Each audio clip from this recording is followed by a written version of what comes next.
জয়প্রকাশ জনতা দল জেপিজেডি ভারতের একটি রাজনৈতিক দল।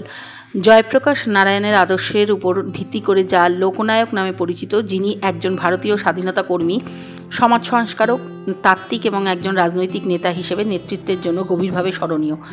আগামী লোকসভা নির্বাচনে 15টি আসনে প্রতিদ্বন্দ্বিতা করতে চলেছে জয়প্রকাশ নারায়ণের জয়প্রকাশ জনতা দল। আজ কলকাতার ভারতসভা হলে তারই আনুষ্ঠানিকভাবে ঘোষণা করেন রাষ্ট্রীয় সাধারণ সম্পাদক অশোক দাস।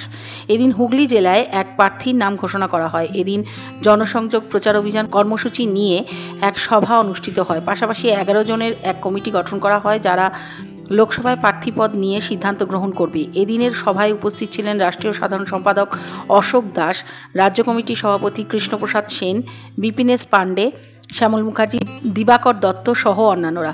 এছাড়া আমন্ত্রিত অতিথি হিসেবে উপস্থিত ছিলেন লোকসেবক সংঘের পশ্চিমবঙ্গের সভাপতি সুশীল মাহাতো, সাধারণ সম্পাদক দেবরাজ মাহাতো, উত্তরবঙ্গের জনগণের উন্নয়নের জন্য লড়াই করা নেতা শিবসেনা থেকে আগত উত্তম কুমার নন্দী আজ জয়প্রকাশ জনতা দলে যোগদান করলেন। রাষ্ট্রীয় সহসভাপতি ডক্টর এস.কে. জৈন, হিন্দ মজদুর কিষাণ পঞ্চায়েতের মহারাষ্ট্র প্রদেশের সহসভাপতি ভোলাজি, জয়প্রকাশ জনতা দলের ঝাড়খণ্ড প্রদেশের সাধারণ সম্পাদক শিবু সিং উপস্থিত ছিলেন। এছাড়া রাজ্য কমিটির মানিক দাস, আসাদ আলী খান্দকার, গোপাল পাণ্ডে, দিবাকর দত্ত, মোহাম্মদ সিদ্দিকী, জেলা সভাপতি সজল অধিকারী, চিন্ময় ঘোষ, সত্যনারায়ণ পাণ্ডে, সুনীল মাহাতো, উদয় পাঠক, বকুল মণ্ডল সহ বিভিন্ন নেতৃবৃন্দ উপস্থিত ছিলেন।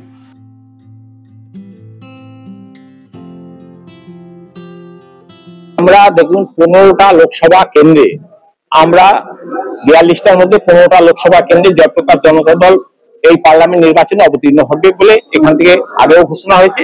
আজকের ন্যাশনাল স্তর থেকে আমরা অবজারভার এসেছিলাম, অশোক দাস রাষ্ট্রীয় সাধারণ সম্পাদক এবং ডক্টর এস.কে. জৈন যে সহসভাপতি রাষ্ট্রীয়, তিনি অবজারভার ছিলেন দুজনে, এবং কৃষ্ণপ্রসাদ সেনের নেতৃত্বে এই সিদ্ধান্ত হলো যে 15টা লোকসভা কেন্দ্রে পশ্চিমবঙ্গের আমরা লড়াই করব গণতান্ত্রিক ব্যবস্থাকে বাঁচিয়ে রাখার জন্য।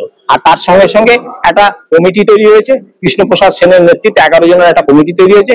সেই কমিটি সুষ্ঠুভাবে কে কোথায় দাঁড়াবে না দাঁড়াবে সেটার উপরে ঠিক করবে। তবে একটা কেন্দ্র আজকের এখান থেকে কৃষ্ণপ্রসাদ সেনের নেতৃত্বে ঘোষণা হয়ে গেল, সেটা হচ্ছে হুগলি লোকসভা কেন্দ্রে গোপালজি পাণ্ডে জয়প্রকাশ জনতা দলের পক্ষ থেকে প্রতিদ্বন্দ্বিতা করবে। এবং আমাদের প্রথম স্লোগানটাই হচ্ছে গণতান্ত্রিক সমাজবাদের যে স্থপতি নেতাজি সুভাষচন্দ্র বোস, লোহিয়া এবং জয়প্রকাশ, তার সঙ্গে সঙ্গে প্রফুল্ল সেন, আভামাইতি, অজয় মুখার্জির মতো স্বাধীনতা সংগ্রামী ত্যাগী মানুষ, ভারতবর্ষে প্রতাপচন্দ্রের মতন ত্যাগী মানুষ, শিক্ষিত মানুষ, তাদের পদাঙ্ক অনুসরণ করে ডক্টর প্রভাত পালিতের মতো, স্বরাজবন্ধু ভট্টাচার্যের মতন, অশোক দাশগুপ্তের মতো, শরৎ মজুমদারের মতন, যারা এই জনতা পার্টি তৈরি করেছিলেন পশ্চিমবঙ্গ 1977 সালে, তাদের পদাঙ্ক অনুসরণ করে আমরা চলবো।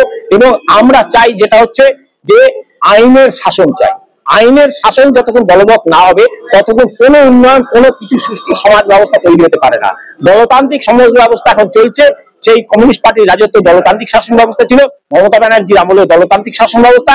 আমরা জয়প্রকাশ জনতা দল না এই ইন্ডিয়া জোটে আছি, না এনডিএ জোটে আছি, আমরা আলাদাভাবে সারা ভারতবর্ষে লড়াই করব, পশ্চিমবঙ্গে লড়াই করব। তবে ছোট ছোট কিছু রাজনৈতিক দল আমাদের সঙ্গে সংযোগে আছে, যোগাযোগ করছে, দেখা যাক আগামী দিনে কি হয়।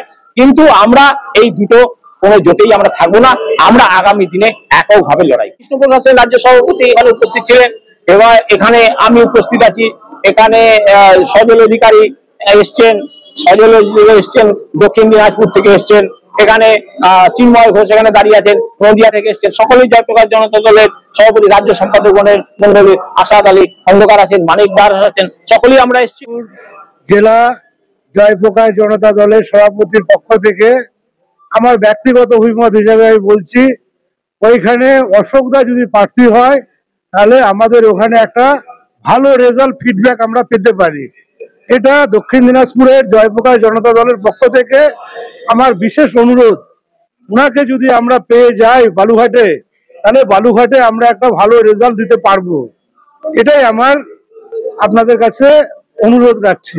আমার খুব ভালো লাগলো জনতা দল আমাকে হুগলি জেলা লোকসভা कैंडिडेट করলো।